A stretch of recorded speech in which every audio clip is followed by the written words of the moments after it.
Welcome back to KeKe manam kitchen. இன்னைக்கு நம்ம பார்க்க போகிறது தூர் தால் சட்னி. அது எப்படி பண்ணலான்னு பார்க்கலாம். அதுக்கு தேவையான பொருட்கள்: துவரம் பருப்பு வந்து 1/2 கப் எடுத்திருக்கேன், தக்காளி 1, சின்ன வெங்காயம் ஒரு 10 வெங்காயம் எடுத்துக்கோங்க, பூண்டு வந்து 6லேருந்து ஒரு 7 பூண்டு, கறிவேப்பிலை கொஞ்சம், வரமிளகா வந்து ஒரு 3 வரமிளகா, புளி வந்து ஒரு 1/2 லெமன் சைஸ் அளவுக்கு எடுத்துக்கோங்க, தேங்காய் வந்து ஒரு 1/2 கப்பு,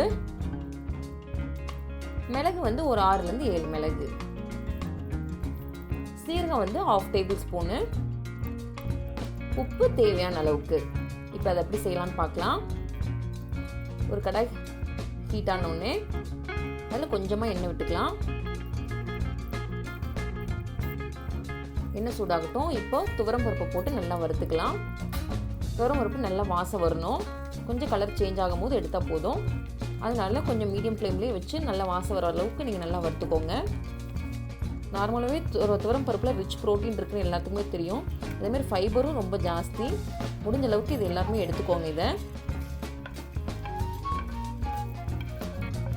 இப்போ பாருங்கள், இந்த அளவுக்கு இருக்கணும். இப்போ அதே கடாயில் மறுபடியும் லைட்டாக கொஞ்சமாக எண்ணெய் விட்டுட்டு எண்ணெய் சூடாகட்டும்.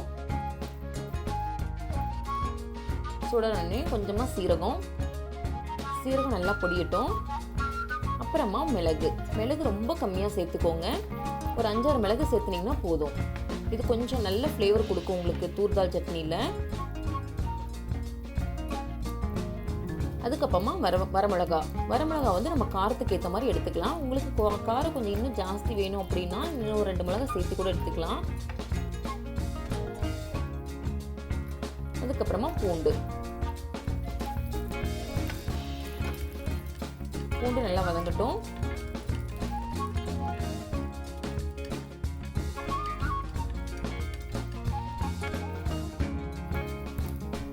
அப்புறம் கறிவேப்பிலையும் போட்டு நல்லா வதக்கிக்கோங்க.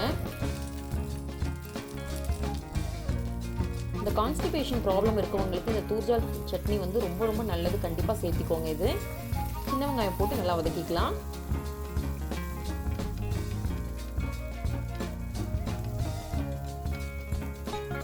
இது நல்லா வதங்கட்டும். அதுக்கு கொஞ்சமாக உப்பு போட்டுக்கலாம்.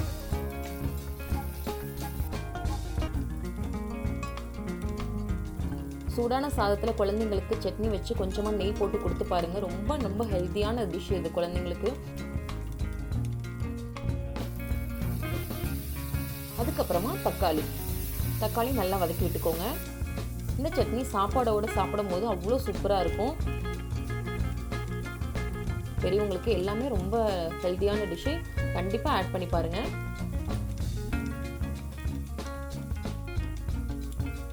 தக்காளி நல்லா வதங்கினதுக்கப்புறமா நான் கொஞ்சமாக புளி சேர்த்துக்கிறேன்.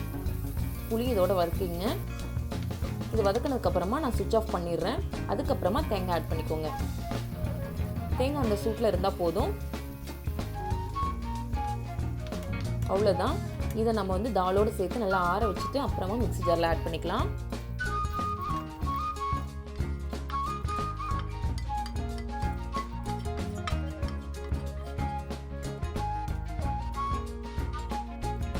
இப்போ மிக்ஸி ஜாரில் ஃபுல்லாக ஆட் பண்ணிக்கலாம். நல்லா ஆறிடுச்சுப்போ. இப்போ அந்த நைஸாக சட்னி அரைச்சி எடுத்துக்கலாம். நார்மலாக நீங்கள் எல்லா சட்னி எப்படி அரைப்பீங்களோ அதே மாதிரி அந்த கன்சிஸ்டன்சிலேயே அரைச்சிக்கோங்க.